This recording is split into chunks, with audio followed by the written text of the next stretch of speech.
आप यहाँ आए, हम कृतार्थ हुए। आप आइए प्रभु, आइए माता।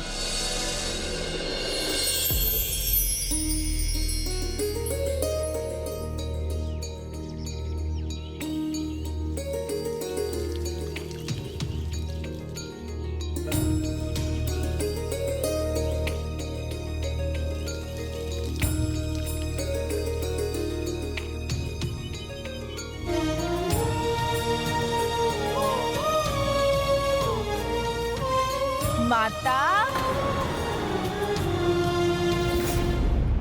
माता,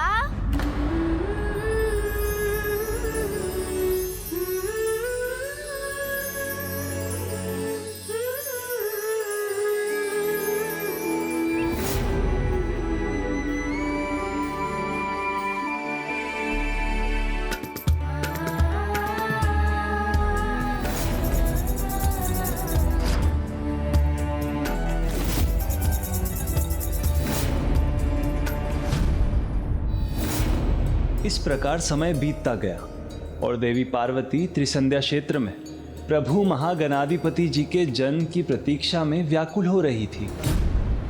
और वहीं स्वयं को भगवान घोषित करने वाले महापापी सिंधु का आतंक संसार में बढ़ता जा रहा था।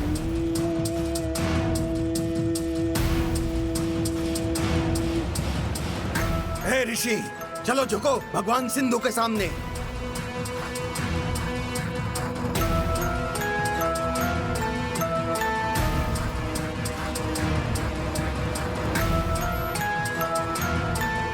जो शीश भगवान के सामने झुकना चाहिए वो इस असुर के सामने कदापि नहीं झुकेगा। मूर्ख ऋषि,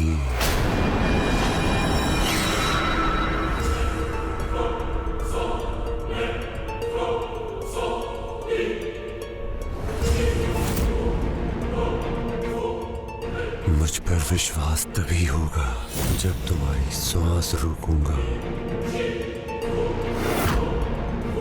कांपो मत, भगवान सिंधु सभी को उचित प्रसाद देते हैं। लेकर जाओ, जिसने भी ओम सिंधु सराय का जाप नहीं किया उसे मिलेगा प्रसाद, और उससे भी पेट नहीं भरा तो डाल दो। ऋषिवर, ऋषिवर, उठिए, उठिए ऋषिवर, उठिए, संभालिए। प्रणाम ऋषिवर।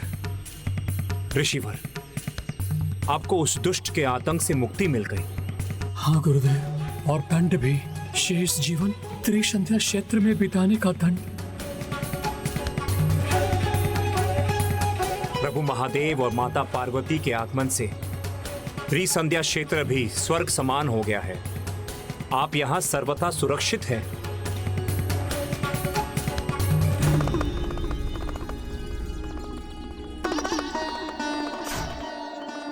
प्रणाम प्रभु। प्रणाम। प्रणाम देवी अहिल्या।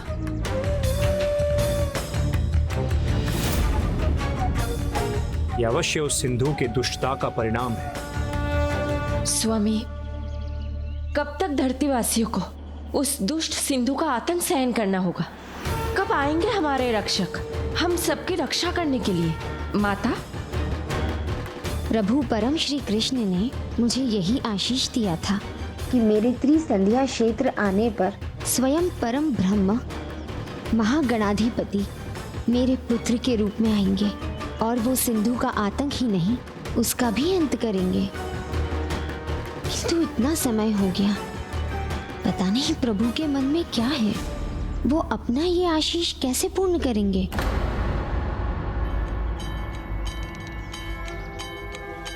जिस प्रकार हम अपने भक्त की भक्ति की पुकार सुनकर उनके पास जाते हैं, उसी प्रकार आपको भी अपनी भक्ति का प्रमाण देना होगा।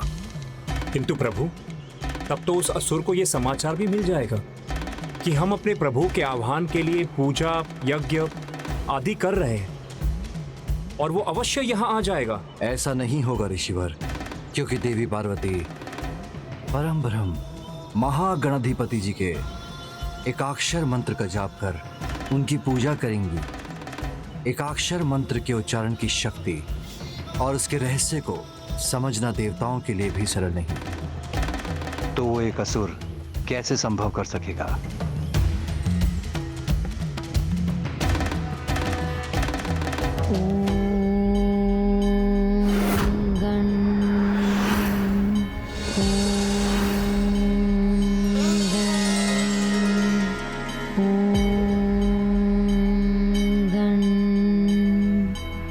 एक और देवी पार्वती निरंतर जाप में लीन थी, तो दूसरी ओर देवी अहिल्या देवी पार्वती का ध्यान रख रही थी, और ऐसा 12 वर्षों तक चलता रहा।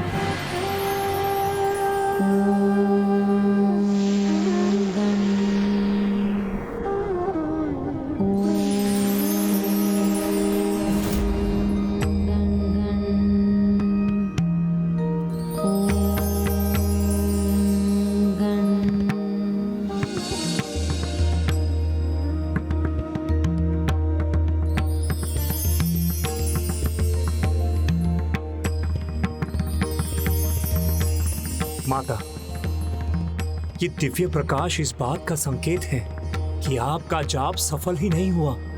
अभी तो प्रभु के आगमन का समय हो चुका है।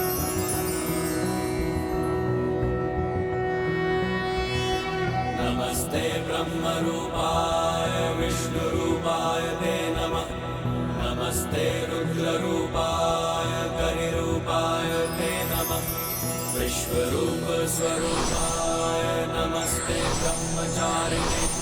भक्त प्रियाय देवाय नमस्तुभ्यं विनायक। ओम सिद्धि बुद्धि सहिताय महागणपतये नमः।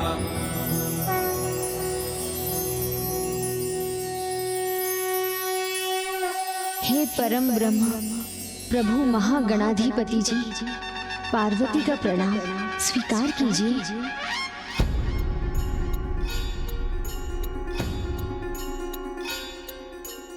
आज आप मेरा प्रणाम स्वीकार कीजिए, क्योंकि एक पुत्र का अपनी माता को आशीर्वाद देना शोभा नहीं देता। समय आ गया है कि मैं आपके पुत्र रूप में आपकी ममता का आनंद लूं।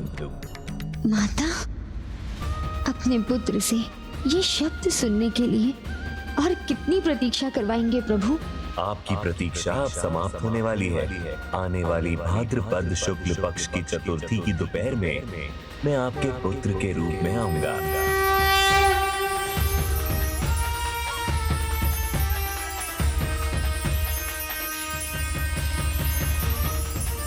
आने वाली भाद्रपद शुक्ल पक्ष की चतुर्थी की दोपहर में मैं आपके पुत्र के रूप में आऊंगा।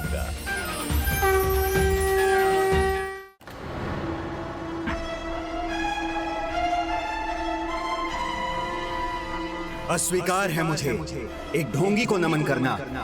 डालना चाहते हो तो डाल दो मुझे त्रिसंध्या क्षेत्र में, किंतु इसके आगे नहीं झुकूंगा मैं, और ना ही इसका नाम लूंगा।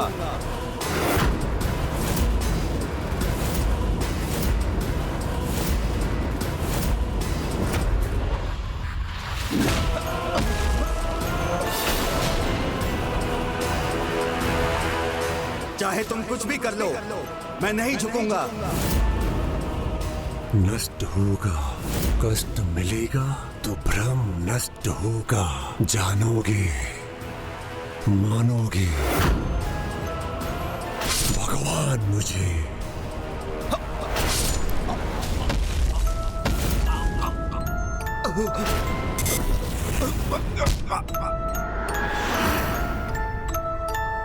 जो सिंधु धर्म कर्म का काल बना हुआ था,